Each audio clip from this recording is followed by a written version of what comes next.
अग्नि समाधि मुंशी प्रेमचंद। अग्नि समाधि मुंशी प्रेमचंद। साधु संतों के सत्संग से बुरे भी अच्छे हो जाते हैं, किंतु प्रयाग का दुर्भाग्य था कि उस पर सत्संग का उल्टा ही असर हुआ। उसे गांजे, चरस और भंग का चस्का पड़ गया, जिसका फल यह हुआ कि एक मेहनती, उद्यमशील युवक आलस्य का उपासक बन बैठा। जीवन संग्राम में यह आनंद कहाँ। किसी वट वृक्ष के नीचे धूनी जल रही है, एक जटाधारी महात्मा विराज रहे हैं, भक्तजन उन्हें घेरे बैठे हुए हैं, और तिल तिल पर चरस के दम लग रहे हैं। बीच बीच में भजन भी हो जाते हैं। मजूरी धातुरी में यह स्वर्ग सुख कहाँ। चिलम भरना प्रयाग का काम था। भक्तों को परलोक में पुण्य फल की आशा थी, प्रयाग को तत्काल फल मिलता था, चिलमों पर पहला हक उसी का होता था। महात्माओं के श्रीमुख से भगवत चर्चा सुनते हुए वह आनंद से विह्वल हो उठता था, उस पर आत्मविस्मृति सी छा जाती थी। वह सौरभ, संगीत और प्रकाश से भरे हुए एक दूसरे ही संसार में पहुंच जाता था। इसलिए जब उसकी स्त्री रुक्मिन रात के 10-11 बज जाने पर उसे बुलाने आती, तो प्रयाग को प्रत्यक्ष क्रूर अनुभव होता, संसार उसे कांटों से भरा हुआ जंगल सा दिखता, विशेषत जब घर आने पर उसे मालूम होता कि अभी चूल्हा नहीं जला और चने चबेने की कुछ फिक्र करनी है। वह जाति का भर था, गांव की चौकीदारी उसकी मीरास थी, 2 रुपये और कुछ आने वेतन मिलता था। वर्दी और साफा मुफ्त। काम था सप्ताह में एक दिन थाने जाना, वहां अफसरों के द्वार पर झाड़ू लगाना, अस्तबल साफ करना, लकड़ी चीरना। प्रयाग रक्त के घूंट कर ये काम करता, क्योंकि अवज्ञा शारीरिक और आर्थिक दोनों ही दृष्टि से महंगी पड़ती थी। आंसू यूं पूछते थे कि चौकीदारी में यदि कोई काम था, तो इतना ही, और महीने में 4 दिन के लिए 2 रुपये और कुछ आने कम न थे। फिर गांव में भी अगर बड़े आदमियों पर नहीं, तो नीचों पर रोब था। वेतन पेंशन थी, और जब से महात्माओं का संपर्क हुआ, वह प्रयाग के जेब खर्च की मद में आ गई। अतएव जीविका का प्रश्न दिनोदिन चिंतोत्पादक रूप धारण करने लगा। इन सत्संगों के पहले यह दंपति गांव में मजदूरी करता था। रुक्मिन लकड़ियां तोड़कर बाजार ले जाती। प्रयाग कभी आरा चलाता, कभी हल जोतता, कभी पुर हाँकता। जो काम सामने आ जाए, उसमें जुट जाता था। हंसमुख, श्रमशील, विनोदी, निर्द्वंद्व आदमी था, और ऐसा आदमी कभी भूखों नहीं मरता। उस पर नम्र इतना कि किसी काम के लिए नहीं न करता। किसी ने कुछ कहा और वह अच्छा भैया कहकर दौड़ा। इसलिए उसका गांव में मान था। इसी की बदौलत निरुद्यम होने पर भी 2-3 साल उसे अधिक कष्ट न हुआ। दोनों जून की तो बात ही क्या, जब महतों को यह रिद्धि न प्राप्त थी, जिनके द्वार पर बैलों की 3-3 जोड़ियां बंधाती थी, तो प्रयाग किस गिनती में था। हाँ, 1 जून की दाल रोटी में संदेह न था, परंतु अब यह समस्या दिन पर दिन विषमतर होती जाती थी। उस पर विपत्ति यह थी कि रुक्मिन भी अब किसी कारण से उसकी पतिप्रायण, उतनी सेवाशील, उतनी तत्पर न थी। नहीं, उतनी प्रगल्भता और वाचालता में आश्चर्यजनक विकास होता जाता था। अतएव प्रयाग को किसी ऐसी सिद्धि की आवश्यकता थी, जो उसे जीविका की चिंता से मुक्त कर दे और वह निश्चिंत होकर भगवत भजन और साधु सेवा में प्रवृत्त हो जाए। एक दिन रुक्मिन बाजार में लकड़ियां बेचकर लौटी, तो प्रयाग ने कहा, ला, कुछ पैसे मुझे दे दे, दम लगा आऊं। रुक्मिन ने मुंह फेर कर कहा, दम लगाने की ऐसी चाट है, तो काम क्यों नहीं करते? क्या आजकल कोई बाबा नहीं है, जाकर चिलम भरो। प्रयाग ने त्योरी चढ़ाकर कहा, भला चाहती है तो पैसे दे दे, नहीं तो इस तरह तंग करेगी, तो एक दिन कहीं चला जाऊंगा, तब रोएगी। रुक्मिन अंगूठा दिखाकर बोली, रोए मेरी बला। तुम रहते ही हो, तो कौन सोने का कौर खिला देते हो। अब भी छाती फाड़ती हूँ, तब भी छाती फाड़ूंगी। तो अब यही फैसला है। हाँ हाँ, कह तो दिया, मेरे पास पैसे नहीं हैं। गहने बनवाने के लिए पैसे हैं और मैं 4 पैसे मांगता हूँ, तो यूं जवाब देती है। रुक्मिन तिनक कर बोली, गहने बनवाती हूँ, तो तुम्हारी छाती क्यों फटती है? तुमने तो पीतल का छल्ला भी नहीं बनवाया, या इतना भी नहीं देखा जाता। पयाग उस दिन घर न आया। रात के 9 बज गए, तब रुक्मिन ने किवाड़ बंद कर लिए। समझी, गांव में कहीं छिपा बैठा होगा। समझता होगा मुझे मनाने आएगी। मेरी बला जाती है। जब दूसरे दिन भी पयाग न आया, तो रुक्मिन को चिंता हुई। गांव भर छान आई, चिड़िया किसी भी डाल पर न मिली। उस दिन उसने रसोई नहीं बनाई।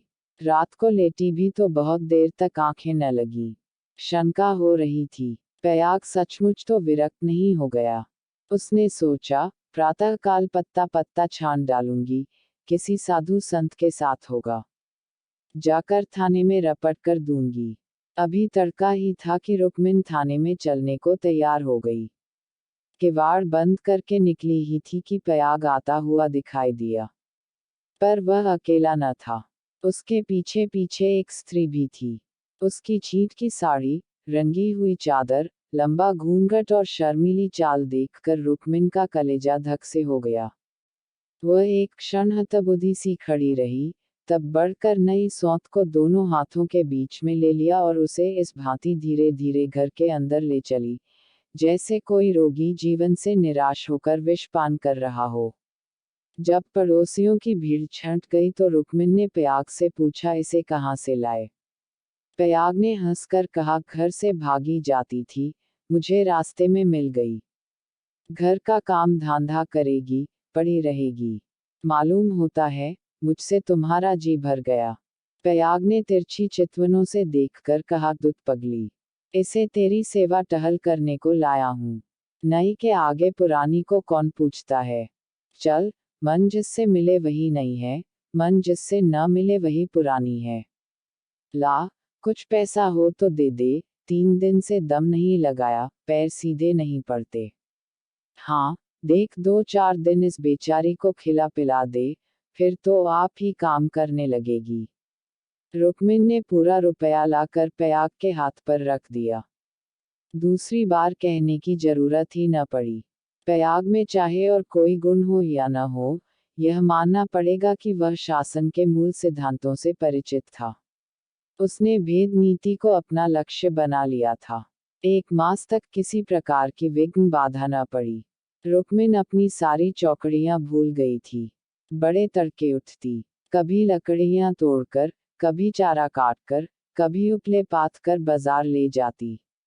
वहां जो कुछ मिलता, उसका आधा तो पयाग के हत्थे चढ़ा देती। आधों में घर का काम चलता। वह सौंत को कोई काम न करने देती। पड़ोसियों से कहती, बहन, सौंत है तो क्या, है तो अभी कल की बहुरिया। 2-4 महीने भी आराम से न रहेगी, तो क्या याद करेगी। मैं तो काम करने को हूं ही। गांव भर में रुक्मिन के शील स्वभाव का बखान होता था, पर सत्संगी घाक पयाग सब कुछ समझता था और अपनी नीति की सफलता पर प्रसन्न होता था। एक दिन बहू ने कहा, दीदी, अब तो घर में बैठे बैठे जी उठता है। मुझे भी कोई काम दिला दो। रुक्मिन ने स्नेह सिंचित स्वर में कहा, क्या मेरे मुख में कालिक पुतवाने पर लगी हुई है? भीतर का काम किए जा, बाहर के लिए मैं हूं ही। बहू का नाम कौशल्या था, जो बिगड़कर सिलिया हो गया था। इस वक्त सिलिया ने कुछ जवाब न दिया, लेकिन वह लौंडियों की दशा अब उसके लिए असह्य हो गई थी। वह दिन भर घर का काम करते करते मरे, कोई नहीं पूछता। रुक्मिन बाहर से 4 पैसे लाती है, तो घर की मालकिन बनी हुई है। अब सिलिया भी मजूरी करेगी और मालकिन का घमंड तोड़ देगी। पयाग पैसों का यार है, यह बात उससे अब छिपी न थी। जब रुक्मिन चारा लेकर बाजार चली गई, तो उसने घर की टट्टी लगाई और गांव का रंग ढंग देखने के लिए निकल पड़ी। गांव में ब्राह्मण, ठाकुर, कायस्थ, बनिए सभी थे। सिलिया ने शील और संकोच का कुछ ऐसा स्वांग रचा कि सभी स्त्रियां उस पर मुग्ध हो गईं। किसी ने चावल दिया, किसी ने दाल, किसी ने कुछ। नई बहू की आवभगत कौन न करता। पहले ही दौरे में सिलिया को मालूम हो गया कि गांव में पिसनहारी का स्थान खाली है और वह इस कमी को पूरा कर सकती है। वह यहाँ से घर लौटी तो उसके सिर पर गेहूं से भरी हुई एक टोकरी थी। पयाग ने पहर रात ही से चक्की की आवाज सुनी तो रुकमिन से बोला, आज तो सिलिया अभी से पीसने लगी। रुकमिन बाजार से आटा लाई थी। अनाज और आटे के भाव में विशेष अंतर न था। उसे आश्चर्य हुआ कि सिलिया इतने सवेरे क्या पीस रही है। उठकर कोठरी में आई तो देखा कि सिलिया अंधेरे में बैठी कुछ पीस रही है। उसने जाकर उसका हाथ पकड़ लिया और टोकरी को उठाकर बोली, तुझसे किसने पीसने को कहा है? किसका अनाज पीस रही है? सिलिया ने निश्चिंत होकर कहा, तुम जाकर आराम से सोती क्यों नहीं? मैं पीसती हूँ तो तुम्हारा क्या बिगड़ता है? चक्की की घुमुर घुमुर भी नहीं सही जाती। लाओ टोकरी दे दो, बैठे बैठे कब तक खाऊंगी, 2 महीने तो हो गए। मैंने तो तुझसे कुछ नहीं कहा। तुम कहो चाहे ना कहो, अपना धर्म भी तो कुछ है। तू अभी यहाँ के आदमियों को नहीं जानती। आटा तो पिसाते सबको अच्छा लगता है, पैसे देते रोते हैं। किसका गेहूं है? मैं सवेरे उसके सिर पर पटक आऊंगी। सिलिया ने रुकमिन के हाथ से टोकरी छीन ली और बोली, पैसे क्यों न देंगे? कुछ बेगाड़ करती हूँ, तू न मानेगी, तुम्हारी लौड़ी बनकर न रहूंगी। यह तकरार सुनकर पयाग भी आ पहुंचा और रुकमिन से बोला, काम करती है तो करने क्यों नहीं देती? अब क्या जन्म भर बहुरिया ही बनी रहेगी? हो गए 2 महीने, तुम क्या जानो, नाक तो मेरी कटेगी। सिलिया बोल उठी, तो क्या कोई बैठे खिलाता है? चौका बर्तन, झाड़ू बहारू, रोटी पानी, पीसना कूटना, यह कौन करता है? पानी खींचते खींचते मेरे हाथों में गट्ठे पड़ गए। मुझसे अब सारा काम न होगा। पयाग ने कहा, तो तू ही बाजार जाया कर, घर का काम रहने दे, रुकमिन कर लेगी। रुकमिन ने आपत्ति की, ऐसी बात मुंह से निकालते लाज नहीं आती। 3 दिन की बहुरिया बाजार में घूमेगी तो संसार क्या कहेगा? सिलिया ने आग्रह करके कहा, संसार क्या कहेगा, क्या कोई ऐब करने जाती हूँ? सिलिया की डिग्री हो गई। आधिपत्य रुकमिन के हाथ से निकल गया। सिलिया की अमलदारी हो गई। जवान औरत थी। गेहूं पीसकर उठी तो औरों के साथ घास छीलने चली गई, और इतनी घास छीली कि सब दंग रह गईं। गट्ठा उठाए न उठता था। जिन पुरुषों को घास छीलने का बड़ा अभ्यास था, उनसे भी उसने बाजी मार ली। यह गट्ठा 12 आने का बिका। सिलिया ने आटा, चावल, दाल, तेल, नमक, तरकारी, मसाला सब कुछ लिया, और 4 आने बचा भी लिए। रुकमिन ने समझ रखा था कि सिलिया बाजार से 2-4 आने पैसे लेकर लौटेगी तो उसे डेटूंगी और दूसरे दिन से फिर बाजार जाने लगूंगी। फिर मेरा राज्य हो जाएगा। पर यह सामान देखे तो आंखें खुल गईं। पयाग खाने बैठा तो मसालेदार तरकारी का बखान करने लगा। महीनों से ऐसी स्वादिष्ट वस्तु मयस्सर न हुई थी। बहुत प्रसन्न हुआ। भोजन करके वह बाहर जाने लगा तो सिलिया बरोठे में खड़ी मिल गई। बोला, आज कितने पैसे मिले? 12 आने मिले थे, सब खर्च कर डाले, कुछ बचे हों तो मुझे दे दे। सिलिया ने बचे हुए 4 आने पैसे दे दिए। पयाग पैसे खनखनाता हुआ बोला, तूने तो आज मालामाल कर दिया। रुकमिन तो 2-4 पैसों ही में टाल देती थी। मुझे गाड़ कर रखना थोड़े ही है। पैसा खाने पीने के लिए है कि गाड़ने के लिए? अब तू ही बाजार जाया कर, रुकमिन घर का काम करेगी। रुकमिन और सिलिया में संग्राम छिड़ गया। सिलिया पयाग पर अपना आधिपत्य जमाए रखने के लिए जान तोड़कर परिश्रम करती। पहर रात ही से उसकी चक्की की आवाज कानों में आने लगती। दिन निकलते ही घास लाने चली जाती और जरा देर सुस्ताकर बाजार की राह लेती। वहां से लौटकर भी वह बेकार न बैठती। कभी सन काटती, कभी लकड़ियां तोड़ती। रुकमिन उसके प्रबंध में बराबर ऐब निकालती और जब अवसर मिलता तो गोबर बटोरकर उपले पाथती और गांव में बेचती। पयाग के दोनों हाथों में लड्डू थे। स्त्रियां उसे अधिक से अधिक पैसे देने और स्नेह का अधिकांश देकर अपने अधिकार में लाने का प्रयत्न करती रहती, पर सिलिया ने कुछ ऐसी दृढ़ता से आसन जमा लिया था कि किसी तरह हिलाए न हिलती थी। यहाँ तक कि एक दिन दोनों प्रतियोगियों में खुल्लम खुल्ला ठन गई। एक दिन सिलिया घास लेकर लौटी तो पसीने से तर थी। फागुन का महीना था, धूप तेज थी। उसने सोचा, नहाकर तब बाजार जाऊंगी। घास द्वार पर ही रखकर वह तालाब में नहाने चली गई। रुक्मिन ने थोड़ी सी घास निकालकर पड़ोसन के घर में छिपा दी और गट्ठे को ढीला करके बराबर कर दिया। सिलिया नहाकर लौटी तो घास कम मालूम हुई। रुक्मिन से पूछा। उसने कहा, मैं नहीं जानती। सिलिया ने गालियां देनी शुरू की।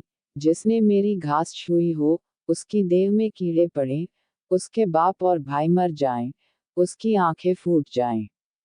रुक्मिन कुछ देर तक तो जबत किए बैठी रही, आखिर खून में उबाला ही गया। झल्लाकर उठी और सिलिया के 2-3 तमाचे लगा दिए। सिलिया छाती पीट पीट कर रोने लगी। सारा मोहल्ला जमा हो गया। सिलिया की सुबुद्धि और कार्यशीलता सभी की आंखों में खटकती थी।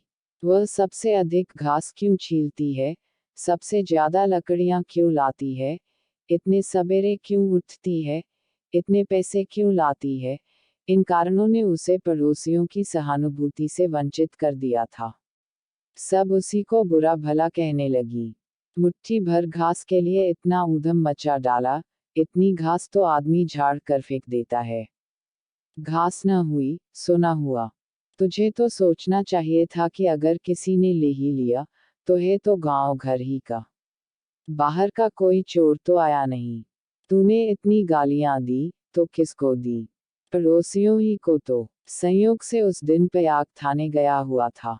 शाम को थका मांदा लौटा तो सिलिया से बोला, ला, कुछ पैसे दे दे, तो दम लगा आऊं। थक कर चूर हो गया हूं। सिलिया उसे देखते ही हाय हाय करके रोने लगी। प्रयाग ने घबरा कर पूछा, क्या हुआ? क्यों रोती है? कहीं गमी तो नहीं हो गई? नहर से कोई आदमी तो नहीं आया? अब इस घर में मेरा रहना न होगा।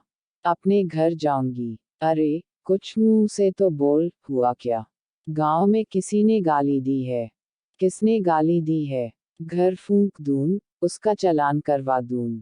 सिलिया ने रो रो कर सारी कथा कह सुनाई। प्रयाग पर आज थाने में खूब मार पड़ी थी। झल्लाया हुआ था। वह कथा सुनी, तो देह में आग लग गई। रुक्मिन पानी भरने गई थी। वह अभी घड़ा भी न रखने पाई थी कि प्रयाग उस पर टूट पड़ा और मारते मारते बेदम कर दिया। वह मार का जवाब गालियों से देती थी और प्रयाग हर एक गाली पर और झल्ला झल्ला कर मारता था।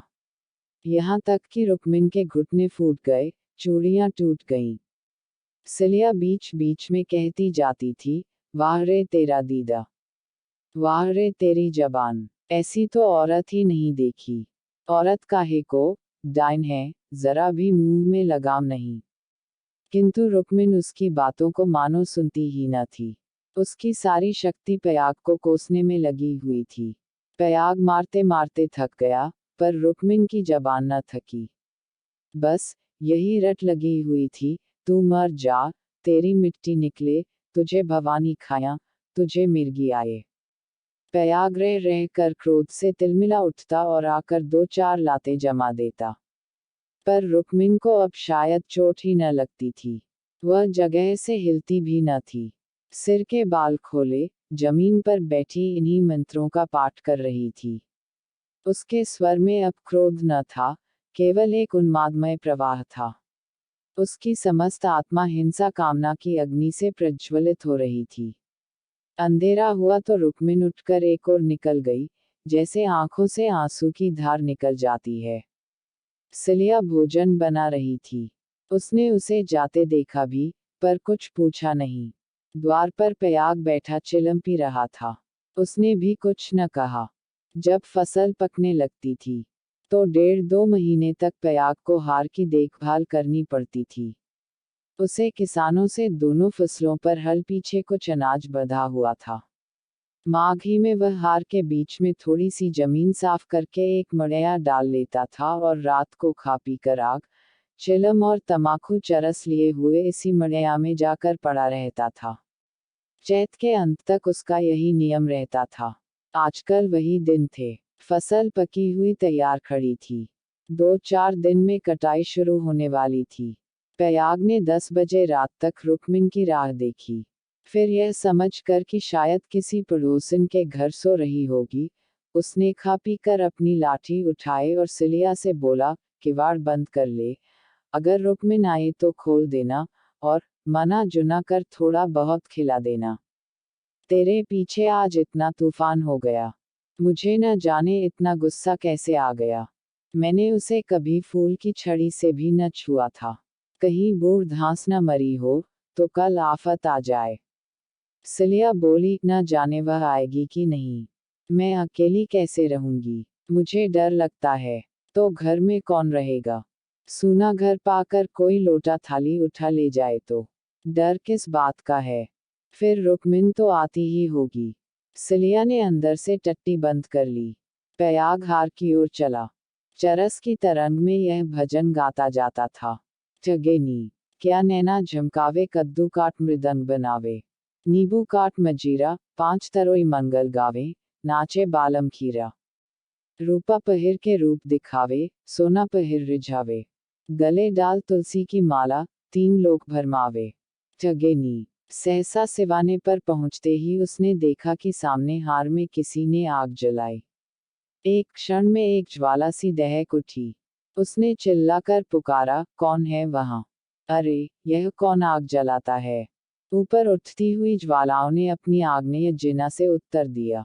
अब प्रयाग को मालूम हुआ कि उसकी मड़ैया में आग लगी हुई है। उसकी छाती धड़कने लगी। इस मड़ैया में आग लगाना रुई के ढेर में आग लगाना था। हवा चल रही थी। मड़ैया के चारों ओर एक हाथ हटकर पकी हुई फसल की चादर सी बिछी हुई थी। रात में भी उनका सुनहरा रंग झलक रहा था। आग की एक लपट, केवल एक जरा सी चिनगारी सारे हार को भस्म कर देगी। सारा गांव तबाह हो जाएगा। इसी हार से मिले हुए दूसरे गांव के भी हार थे, वे भी जल उठेंगे। ओह, लपटें बढ़ती जा रही हैं। अब विलंब करने का समय न था। प्रयाग ने अपना उपला और चिलम वहीं पटक दिया और कंधों पर लोबंद लाठी रखकर बेतहाशा मड़ैया की तरफ दौड़ा। मेढ़ों से जाने में चक्कर था, इसलिए वह खेतों में से होकर भागा जा रहा था। प्रतिक्षण ज्वाला प्रचंडतर होती जाती थी और प्रयाग के पांव और तेजी से उठ रहे थे। कोई तेज घोड़ा भी इस वक्त उसे पा न सकता था।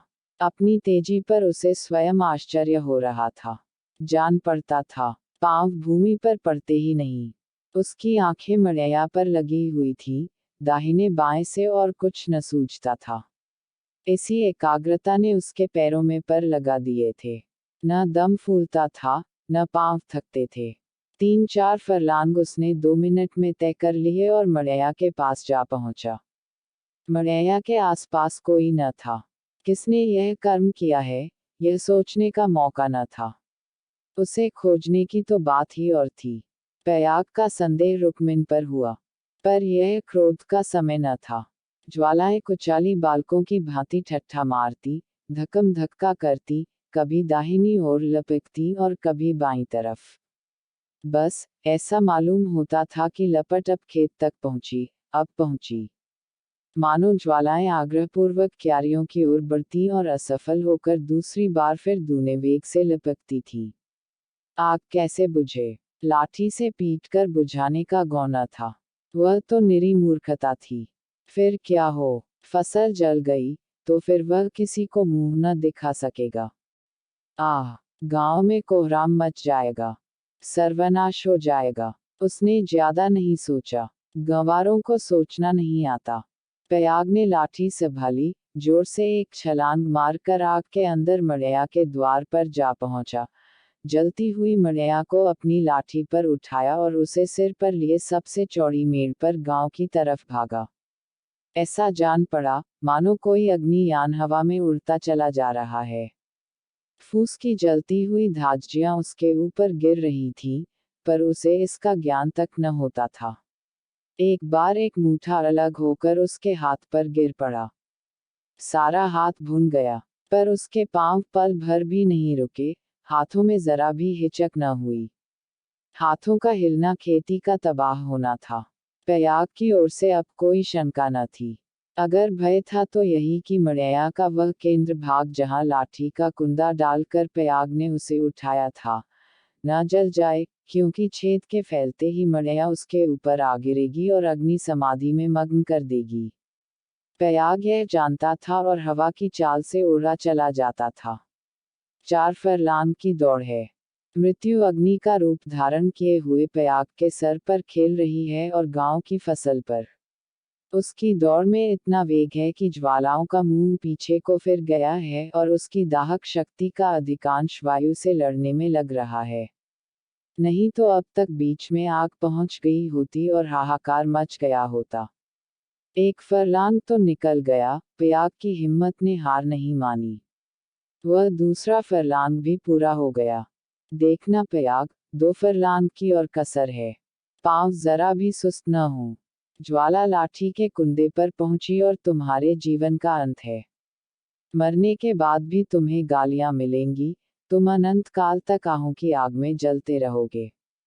बस 1 मिनट और। अब केवल 2 खेत और रह गए हैं। सर्वनाश। लाठी का कुंदा निकल गया। मड़ैया नीचे खिसक रही है, अब कोई आशा नहीं। पयाग प्राण छोड़कर दौड़ रहा है, वह किनारे का खेत आ पहुंचा। अब केवल 2 सेकंड का और मामला है। विजय का द्वार सामने 20 हाथ पर खड़ा स्वागत कर रहा है। उधर स्वर्ग है, इधर नरक। मगर वह मड़ैया खिसकती हुई पयाग के सिर पर आ पहुंची। वह अब भी उसे फेंक कर अपनी जान बचा सकता है, पर उसे प्राणों का मोह नहीं। वह उस जलती हुई आग को सिर पर लिए भागा जा रहा है। वहां उसके पांव लड़खड़ाए। अब यह क्रूर अग्नि लीला नहीं देखी जाती।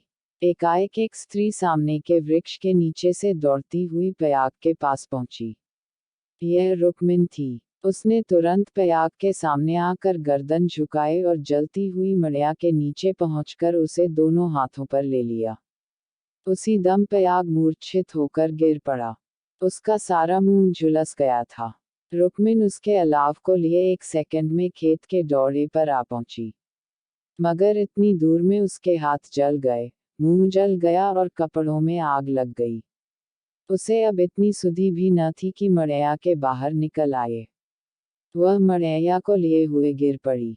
इसके बाद कुछ देर तक मड़ैया हिलती रही। रुक्मिन हाथ पांव फेंकती रही। फिर अग्नि ने उसे निगल लिया। रुक्मिन ने अग्नि समाधि ले ली। कुछ देर के बाद पयाग को होश आया। सारी देह जल रही थी। उसने देखा, वृक्ष के नीचे फूस की लाल आग चमक रही है। उठकर दौड़ा और पैर से आग को हटा दिया। नीचे रुक्मिन की अधाजली लाश पड़ी हुई थी। उसने बैठकर दोनों हाथों से मुंह ढांप लिया और रोने लगा। प्रातःकाल गांव के लोग पयाग को उठाकर उसके घर ले गए। 1 सप्ताह तक उसका इलाज होता रहा, पर बचा नहीं। कुछ तो आग ने जलाया था, जो कुछ कसर थी, वह शोकाग्नि ने पूरी कर दी।